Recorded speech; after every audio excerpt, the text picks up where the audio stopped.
Okay, it's time to go in for another episode. I'm not even gonna talk about the past. Well, I will. I'll tell you a story. Welcome back to the Self Mastery Podcast. Let me admit, I'm a little camera shy right now. It's been a little while since I've been in front of the camera, so bear with me. Let me get into the flow. I really want to go straight in with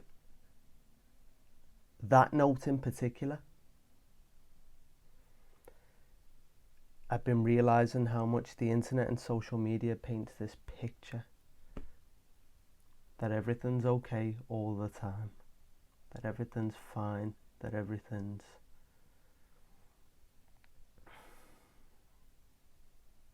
sunshine and rainbows. And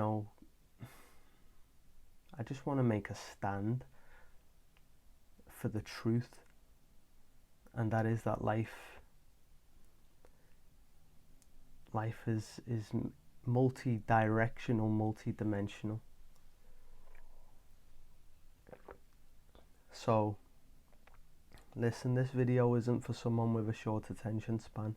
This podcast is for someone that wants to tune in, whether you're watching this on YouTube or listening to this via a podcasting app, Castbox, Apple Podcasts, all of that.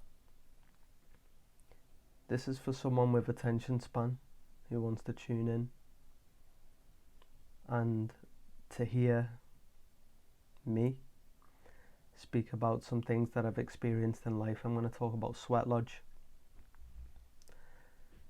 I'm going to talk about fear. I'm going to talk about control. I'm going to talk about the mystery of life. I'm going to talk about panic. You see, in December, just gone, 2020, I decided to go to Portugal. And my intention for going was multiple. And I realised there was an intent that was moving away from the discomfort of being here in the winter in the UK, of getting sick again. Ulcerative colitis, this is something that perhaps I'll do an episode on. I've had a journey with ulcerative colitis, and it is seasonal. For anyone that's listening that suffers with IBD, ulcerative colitis can be seasonal. Maybe even Crohn's, because that's very closely related to colitis. So in the winter time it flares up, it can do, and I was trying to move away from this possibility and trying to move towards the sun, vitamin D, nature, simpler life, earlier nights, fewer cravings, to be free from craving, to be there just in nature. This was my intent. And so, as you can see, there's a moving towards, there's a moving away. I'm moving towards the sun, I'm moving towards the nature, I'm moving towards these things that are good for me. So this intention is good, it felt good, it felt like it was from the heart, it felt like I was being pulled. But on the other side to it, there was intention that was moving away from, and this was fear-based intention. This was the intent to move away from discomfort, to move away from the harshness of the cold, to move away from the possibility of uncertainty. And so I was moving away from things with the intention that was rooted in fear. Some of the things I was moving towards were also rooted in fear. If I think back to it now, if I think about it now, fear. It was this attempt to create certainty, this attempt to create predictability, this attempt to create stability, which seems quite odd considering it was moving out into the great unknown. So a lot of mixture of things, and this is therapy for me right now. I'm doing this for me. I've put off doing these videos and podcasts for some time because I was thinking so much about doing it for you, doing it for others, and I want to, but I have to do it for me. I've got to do it for me. This is therapy. Do you know what I'm saying? So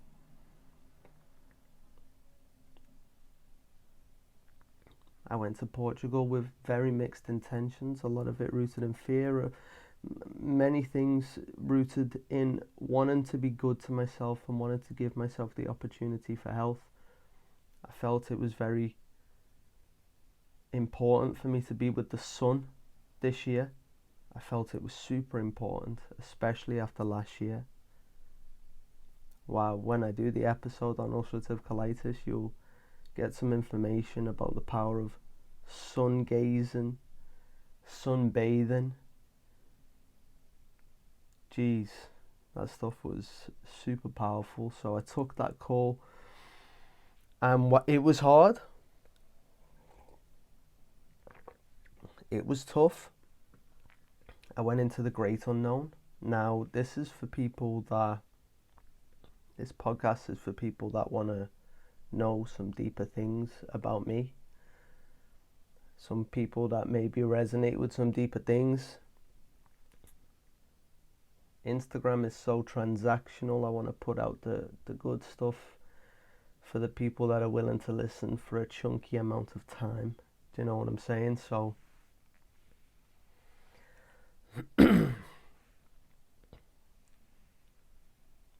it was a journey, and it was difficult. Before I went, I was smoking a lot of weed. And that's hard for me to say. It's difficult for me.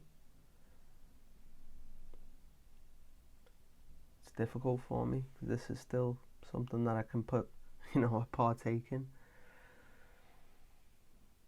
And so,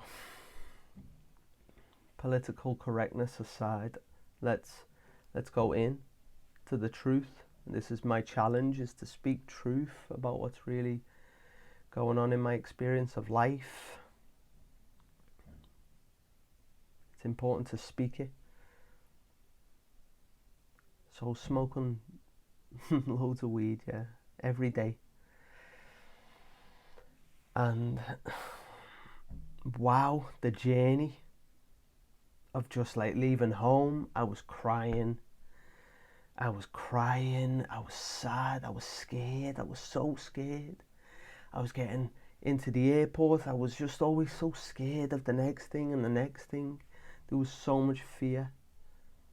Scared that my bag was going to be too big, I was going to get fined.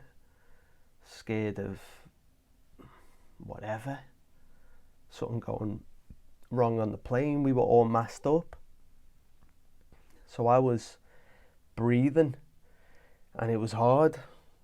With a history of asthma, I don't experience those symptoms now, but with the mask, it was just combined with the mental hyperactivity.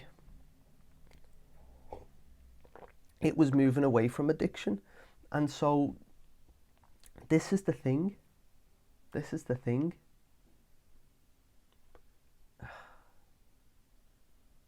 Who am I to speak about addiction? Who am I to speak about this topic? This is a hot topic. This is a big topic. But can you be addicted to food? Have you been addicted to food?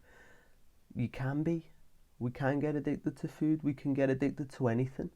Addiction is rooted somewhere deeper than the substance itself. Addiction is rooted in an internal discomfort with the present moment, with what's going on right now. It's intense. It's a feeling. It's a sensation. It's visceral. It's part of the organs, right? It's coming from the organs. It's coming from the chakras, the endocrine system, the nervous system. It's all connected, and it's speaking, and it's saying things. And what it's saying is intense, and so it's like, whoa, let me try and push that feeling down. And this is the mad thing. Meditation alone is not enough. I've been meditating for 10 years, every day, but can still be subject to the rise of addiction. Because health is a lifestyle. Health is not just a few activities. Health is not just food. Health is not just, it's multi-dimensional. It's not just movement, it's not just sleep, it's not just activity, it's not just what your information's coming into your brain, it's not just the people that you're hanging with, it's not just your environment, your feng shui, it's not just your hydration, it's boom, everything combined. Me doing this video and podcast, this is part of my health. I'm redefining health here. This is what I'm here to do. And I am the first subject, I am the first client, I'm the first participant of this journey and experiment into health on a real holistic level. Now, it's a journey. And let's go back to Portugal. I'm on the plane. I'm like, yo, with the mask on, I was feeling panicky. Bear in mind, I was just moving away from addiction. It's still hard for me to say that.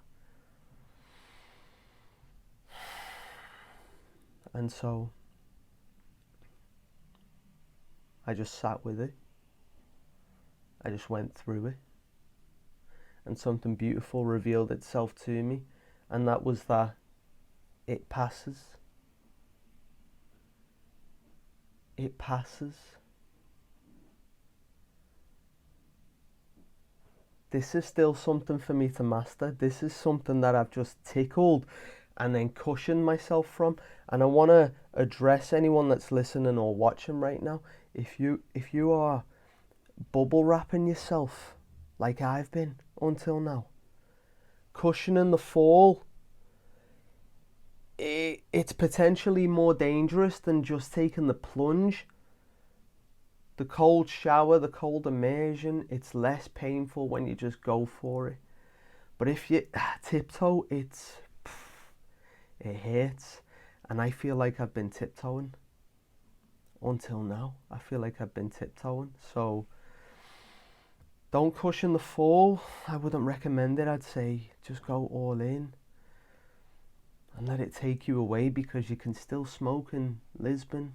You can still find things. You can still eat cake no matter where you are in the world. There's still ice cream. There's still access to all of these things. There's no escape. And so this was the falsehood. This was the falseness of going. I was going into the illusion that I can move away from what's inside of me, that I can move away from an experience. There's no moving away. Truly, if that is inside of you, if you've got someone to argue with, you move out, you'll find someone else to argue with. If you've got something to be unhappy about, you'll move out, you'll find something else to be unhappy about. The problem gets solved and another problem comes in. Now, the environment is another thing to discuss, because we can structure our environment in a way that facilitates right action, that facilitates good action, action towards our dreams, actions towards good health. This is something that I'm learning. But like I said, I've still got a long way to go when it comes to living with full integrity. I brought my PlayStation into the room. I've been playing Crash Bandicoot. I've been nerding out, you know what I mean, and balancing it, trying to, with reading some amazing books absolutely amazing books. And the Gene Keys is one of them that I haven't got right now on me, with me. And I just recently got this book called The Tanya, which is a Jewish mysticism. I'm super interested. If you know anything about this, let me know, because I'm going to look into it and we'll see where that leads, because reading is something that's been super medicinal for me right now. If you want a little solution, a little tip for your wellness, for your health, for the information that's coming in, reading is full power. It's beautiful when you find something to read that you enjoy, that you resonate with, that puts you in a place of real curiosity. Reading is beautiful, especially when you're then learning something that's applicable to your life. This is what I love to read, things that I can apply to my life. So I had some books with me, in fact, when I went to Portugal. I had this book called Dream Yoga, and this was super interesting. Thank you to my brother Audi. This is the book right here, in fact. Oh, I don't know how he feels about me showing it, but let me just say that this exists. Dream Yoga. This exists. It's by Chogyal Namkai Norbu. I put it in the description for you so you can check it out, because this is a thing, and this is one thing that's been close to me. It's like, here's one reason not to smoke weed anymore. Here's one reason. Dreams. I don't remember my dreams so much when I'm smoking, and dream yoga is a thing, and it speaks very much about how we are wasting valuable time by not paying attention to our dreams and not exercising awareness so that we can recognize our dreams, because the dreams are a gateway into the subconscious, and the subconscious mind is operating 90% of the choices that we make, 90% of the thoughts that we have. If you've been listening to stuff by Dr. Joe Dispenza, it's from the day before, and the day before. It's recycled. It's automatic. And so this automatic stuff, it's coming from programming, it's coming from habit, it's coming from repetition, but it's also coming from trauma. It's coming from a place deep within. And so dream yoga is a trip into the subconscious where we dream. And this is a beautiful gateway into self-healing. If you want to do some deep self-healing, get into dream yoga. But this is the thing, you got to read from a good source. So read from this book, because it's full power, and it talks about if you do it for selfish needs, selfish intentions, it's not going to work. It's not going to. The beauty lies in transcendent intention. It's got to be beyond yourself, and this is what I'm searching for, to be honest. I'm searching for a reason to be so healthy that is beyond my own desires, that is beyond me. It's transpersonal. This is what it means for something to be beyond ourselves, for it to be transpersonal, above the self, beyond the self. This is the journey of self-mastery. This is the path that I'm on. It feels lighter now that I can speak about it. It's okay. But this is the path that I'm on. It doesn't have to be a secret. It doesn't have to be a dirty secret, you know what I mean? I'm searching for a purpose that is way bigger than my own desires, so that I am filled with this innate will to evolve, to thrive, to absolutely thrive. So I was practicing dream yoga for some time. Just a little time, but only whilst I was worthy. Only whilst I was worthy of the practice. Only whilst I wasn't craving. And this is the thing, when we want to be worthy of such a practice, when we want to go deep, we got to be real. You can't cheat.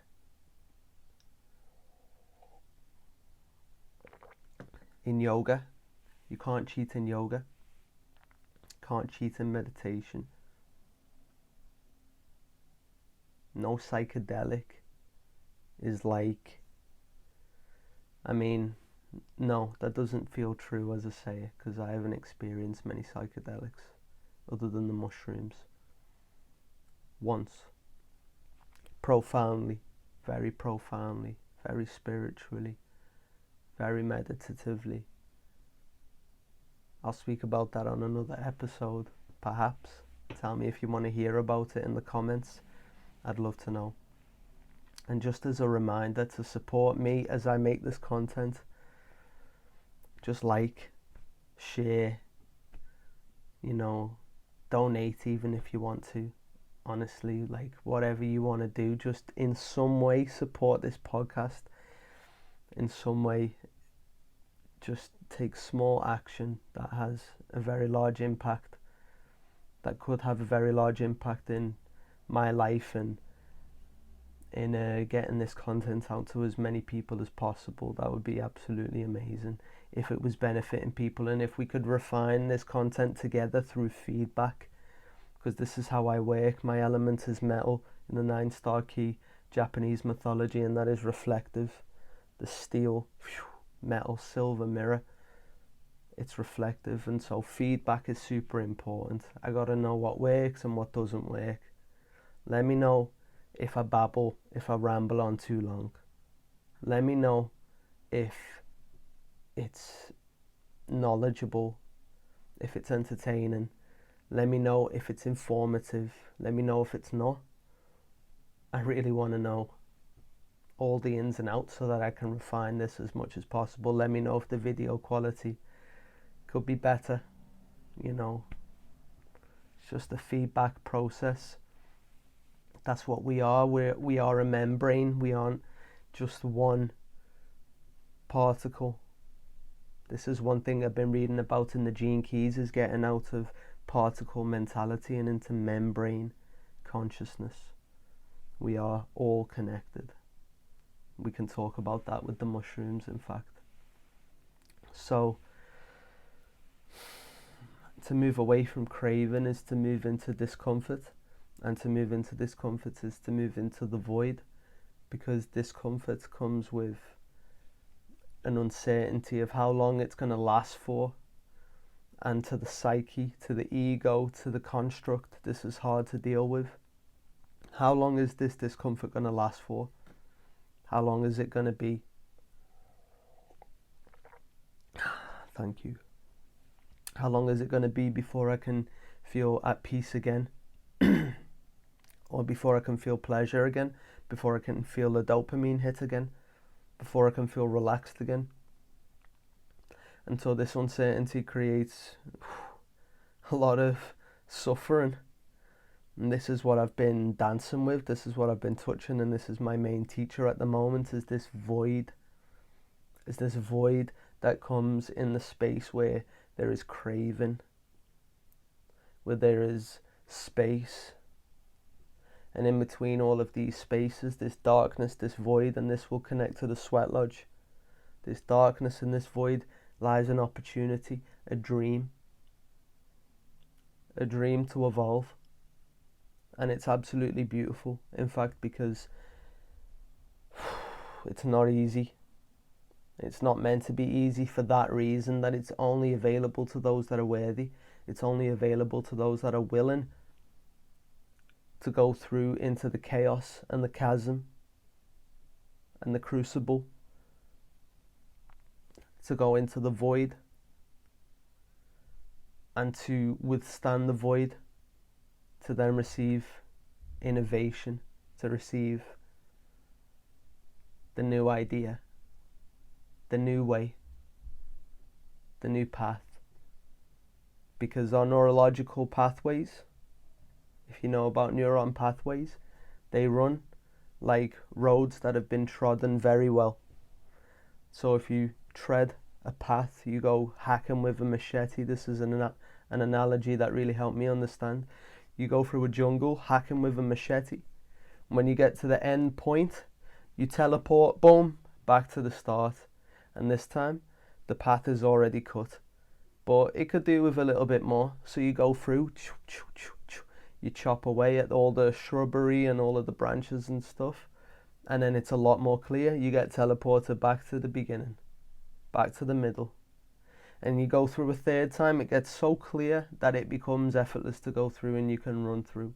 Whereas at the beginning, you had to hack through and it took quite a long time. So behaviors get wired like this, and we can go boom to a point where it takes no time for that brain connection, for that neuron pathway to trigger and fire and phew, and to trigger some kind of emotional response, which then craves something. And a habit gets created where then we're in an unconscious state, and then we do the thing, we act out the behavior, we eat the thing, and then we realize we've eaten it. Or we smoke the thing, and then whilst we're doing it, we're like, oh, I didn't really want this. So it's all about reprogramming. Now in the void, this is where the reprogramming can happen, and this is what I'm playing with. Really up in the meditation at the moment, just to get into the practice more. I realize even after meditating for 10 years, I haven't been meditating enough. I haven't been doing it enough. Been meditating for, maybe once every morning in the morning, but it's not enough for me. I believe more is necessary.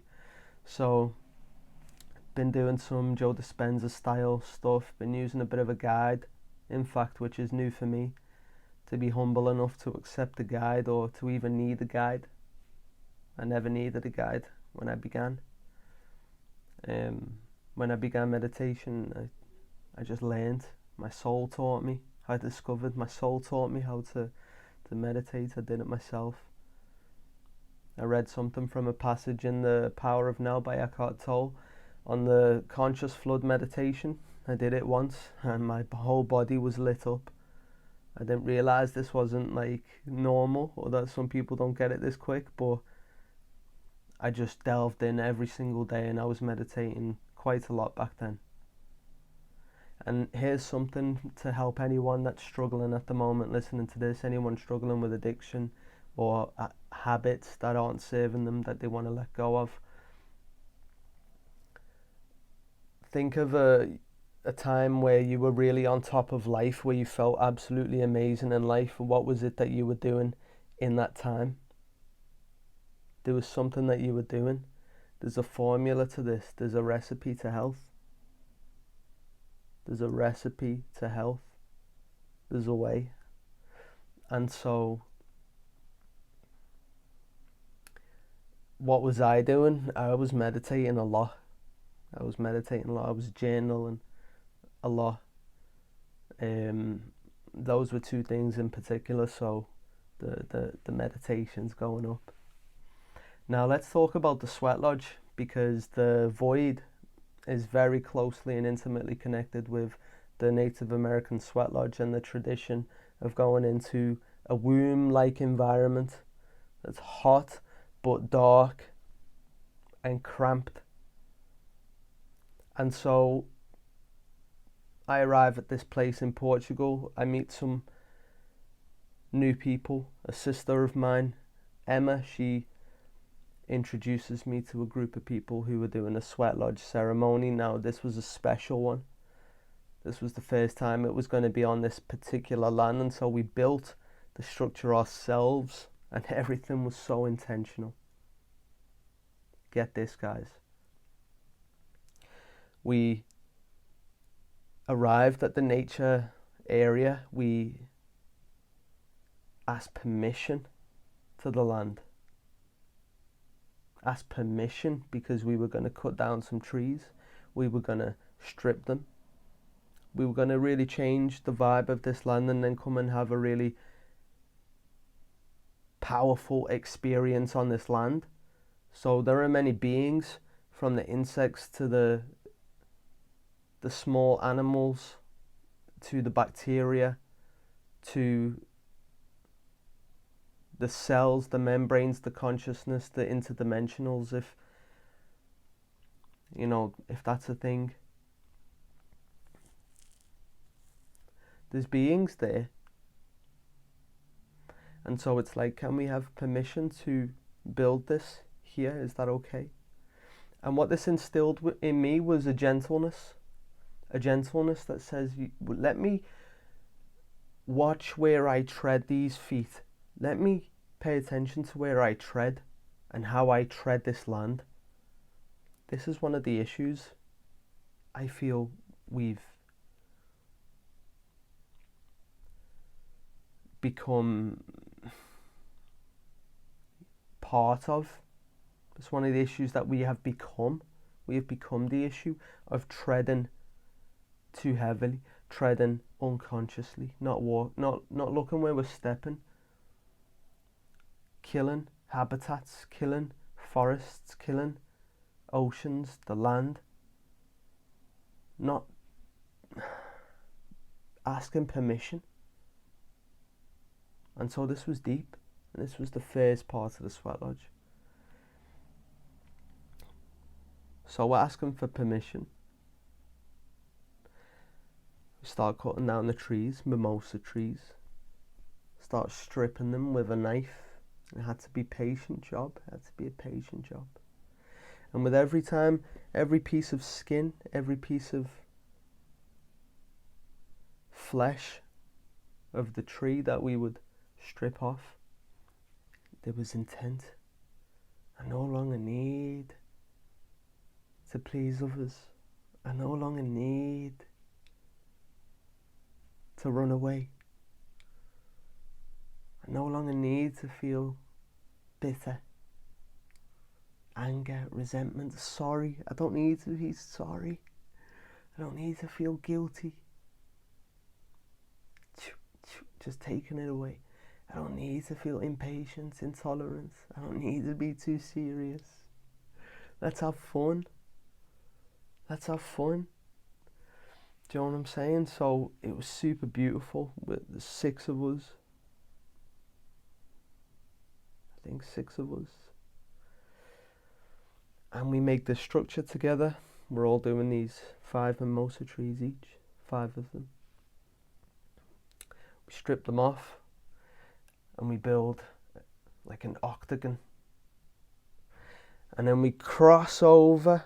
We bend the trees, we cross over, we tie it together. Eventually we end up with a beautiful dome that gets covered in thick blankets. And then we burn a really hot fire. And we infuse prayers and intentions into every stone that we put into the fire. So 23 or 24 stones we put into the fire in a spiral. And every stone is infused with an intention. And so first of all, it's the stone. We put it in the name of health. Boom. We put another stone in the name of wealth. Boom. Put another stone in the name of authenticity, freedom, collaboration, cooperation, abundance, celebration, honesty, courage, honor, justice, freedom, transformation. I can just keep coming out with them. Boom, boom, boom. Intentions. And this is so beautiful, to ritualize something so deeply. We put such deep intention into it. We come out of it feeling like some portal has been stepped through. So, under the light of the full moon, we all strip butt naked. and we're there around the fire, and it's cold, and it's a bit moist. It was cold. We get into the sweat lodge, and it's dark, and I'm in there, and it's like, okay, I'm sitting there, it's hot. Eventually, people start coming in. There's a draft coming in from outside. Pitch black, except for just the opening. You can see what's coming through. And then when the last few stones are brought in by Emma, she comes in. She sits. We close the lodge, and it's pitch black. Nothing. Heat. Hardly any space. My chest, it started to feel tight. I started thinking, yo, I'm having trouble breathing here. It's smoky. I'm breathing in some smoke. Some wood's coming on one of the stones, and it's burning a little bit. And so I started to feel, started to feel a bit of panic. And this is the thing. This was the moment. One of the most powerful moments of the whole trip to Portugal, and in fact it stayed with me, and that is that the other side of fear is not as bad as you think. The other side of fear is not as bad as we think, and this is still something for me to fully step into. I realize to be with full integrity, which means to fully walk the walk, it takes a lot. At least, maybe this is a limiting belief. Challenge me on that. Challenge me, please. I'm still on a path to really putting action to knowledge, application to knowledge. And so this was me doing it. So much fear. And then I just thought, right. I mean, after I was thinking, I got to get out. I'm going to leave. I'm going to get out. Genuinely, I was thinking that. I was having thoughts that wanted to leave just as we began. And I stay with it. It's not the first time. And things just settled. My breathing started to normalize. I started to feel okay. I started to feel fine. Just breathing deeply, breathing slowly. Then I started to feel super confident. In fact, I started to feel like, wow, okay, fear is not as bad as we think. This was the theme that I was having from the beginning of the trip. Leaving the house, crying, scared. Getting on the plane, scared. Being on the bus there to the land, I was scared. And this was the moral of the story. The other side of fear isn't as bad as you think. And what I mean by the other side is, when you see the grey clouds and you see the storm coming, the fear is of the storm. But on the other side of the storm is the realization that the storm wasn't as bad as you thought it was going to be. Most of the time, hopefully, right? Most of the time it's not as bad as we think. And so the next fear arises within the sweat lodge anyway. The next fear was the end of the sweat lodge, where we were meant to pour ice cold river water over our heads to symbolize this shock and birth after we crawl out naked along the mud, cold, right? A shock and cold after being in such a hot environment. Well, that's my false evidence appearing real fear, right? That's the false evidence that that's the way it's going to be. What really happened was that it wasn't that hot in the sweat lodge. It was nowhere near as hot as the first time I experienced the sweat lodge. That's what I was really afraid of, is that it was going to be that hot. John Wilson. Big respect. Strong fire, strong heat in the first sweat lodge that I did near Manchester, UK. And so it wasn't as hot as I thought it was going to be. When it was finished, first of all, let's talk about what happened inside. It was loud. It was very loud. People were screaming and shouting. People were, like, we were all going for it eventually. Or, why me? Just letting it out. I'm healing. I don't know. People was talking Portuguese. Cura, cura, cura, cura. They were saying all kinds. It was just Portuguese shouting out. And then my sister Emma just saying, I'm a spider. Mad stuff going on, right? Spirit animals, spirit insects getting realised. The spirit of the spider, the unpredictability of the spider. But the intelligence and the wisdom, the intricacy and accuracy of the spider. The abundance of the spider. To create a web and then to just allow prey to come in. Just allow. Boom. Come on. The spider is beautiful. That's another story, but just wanted to shed some light on the spider. I mean, she wasn't saying like that, she was serious. She was do you know what I mean?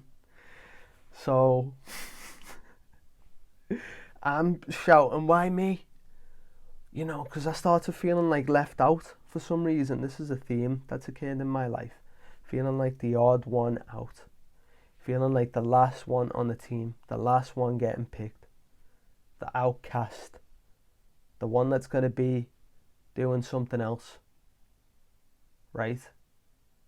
And I didn't realise that until now, that it was the one that needs to be doing something else, because I thought I was projecting my own rejection towards myself onto other people.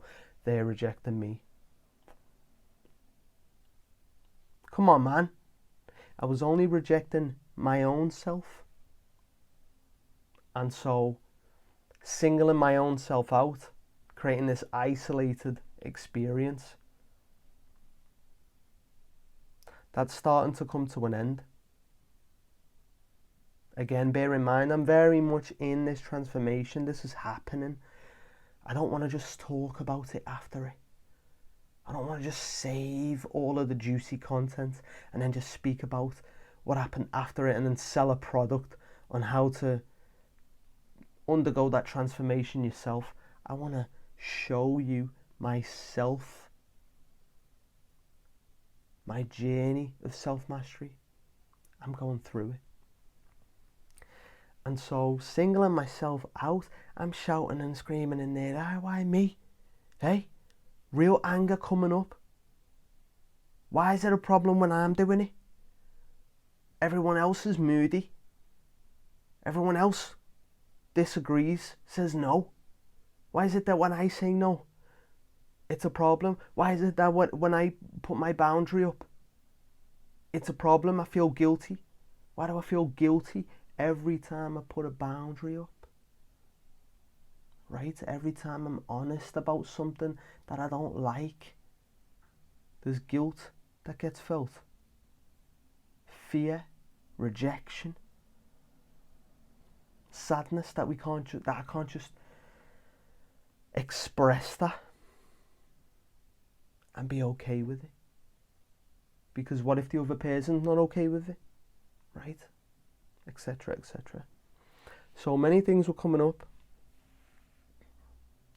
And after processing a lot of that, I came to understand that, you know, the shaman, the teacher, she said to us,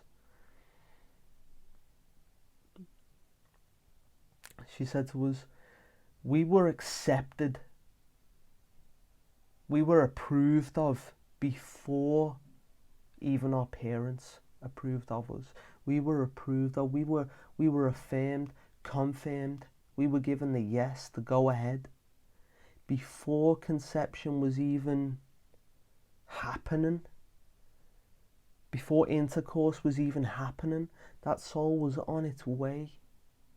It was on its way. And so we were approved of far before any human approved of us. And so I'm really working with this, integrating this approval of like, yo, I approve of myself. The universe approves of me. God approves of me. Always, always has, always will. And any perceived disapproval from another, that is, in fact, not their disapproval of me. They're disapproving what is happening right now. They're disapproving what is happening, the now, the present, the reality. And then I'm taking that personally. I'm taking it as disapproval of me, when only I am disapproving of myself. Do you get what's happening there? Big illusions getting dispelled within the void of the sweat lodge, the void of the womb. Big illusions getting dispelled. And so the next fear, like I said, crawling outside on the cold ground, ice bucket of water. I'll tell you what, we start going outside. I'm like, hey, okay, go on, let's be open to the fact that this isn't going to be as bad as I think it's going to be. Let's just go along the cold. I was feeling playful. I get the cold water. I was like, wow, yes, thanks. Wow, thank you. It was pleasurable. It was pleasurable. Now, this isn't something to just sidestep and ignore and say, haha, cool story. No, this is enough for me to say, let's pay attention. How can one person be in so much fear? Fear of a certain outcome, fear of a certain coming, a certain event. How can someone be in such fear of that? For it then to be pleasurable. That blew my head clean off. I was like, what? And here's the thing, it's so easy to get pulled back into the spiral. The illusion that fear is scary, that the thing you're afraid of is as bad as you perceive it to be. It's so easy to get pulled into that. It's so easy to get pulled back in craving. It's a full journey. But know this, that the other side of fear is not as bad as you think it's going to be most of the time. The cold water was pleasurable. I'm telling the truth. It was pleasurable. How can this be? So much fear, so much anxiety, so much not wanting to be there, so much panic, so much missing out on the present moment, so much missing out on real peace, to then experience that it was pleasurable. This is the joke. This is the joke that I've got to get. I have got to get this joke. We've all got to get this joke. The other side of fear is not as bad as we think. And so I'm going to bring this podcast to a close, and I'm going to wish you strength to walk through the darkness, to walk into the void, love, to stay there, right? And to realize what's on the other side is freedom. The freedom of knowing that it's going to be okay.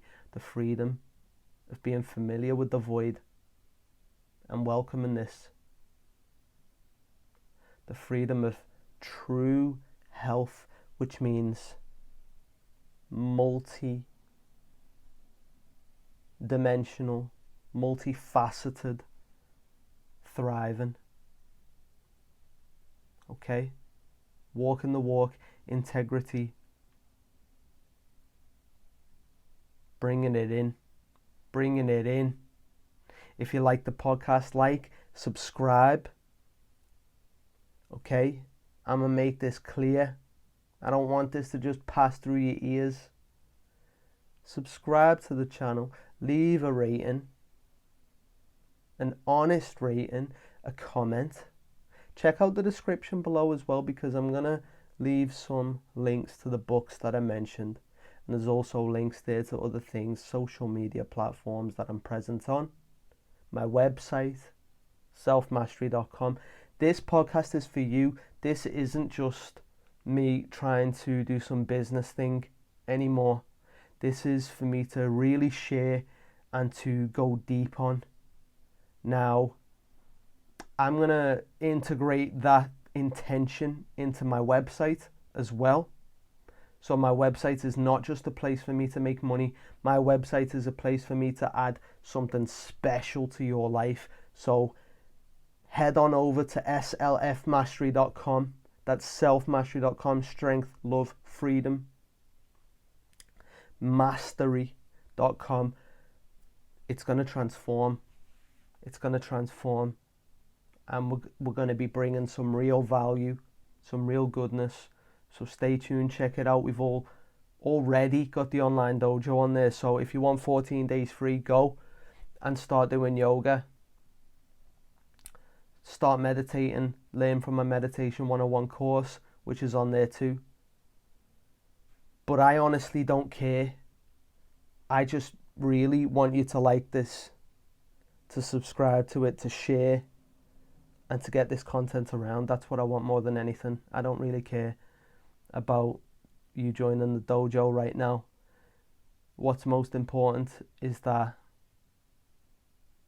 we get this content out, we get this content viral, we talk about fear, we talk about vulnerability, we share as human beings, we share, we use this beautiful tool called the internet in order to expose the shadows of ourselves. Because when we do that, we make it so much easier and so much more inspiring to do it, for other people to do it, for each other to do it. We are a membrane. We are a soup. Okay? Not individual pieces, isolated and alone. We are connected. And that is something that will and has to be realized sooner or later. Because when we don't realize it, it's too painful when we don't realize it. When we feel alone. When we live like we're alone. And when we live only for ourselves. Desire, desire, desire. No, it's got to be more than that. It's got to be transpersonal. It's got to be for something greater. Okay? So I hope you enjoyed this podcast. Support me in any way that you can. Because right now, I'm going through the womb of transformation, and I'm also, which I haven't mentioned so much of, healing ulcerative colitis once again, which is bloody, which is tiring, which is confusing, which is exciting. Because it's leading to all of these blessings, and that is the most amazing, beautiful thing. It's led to all this knowledge. It's led to all this experience. It's led to this video right now, and this person that you see right now who's feeling real and passionate, having shared what he shared today. So thank you for your time, your patience, your participation, your support. Strength, love and freedom. Redefining health. Always a student. This is Coach Osmosis. Usman Ali Jacob. Peace out.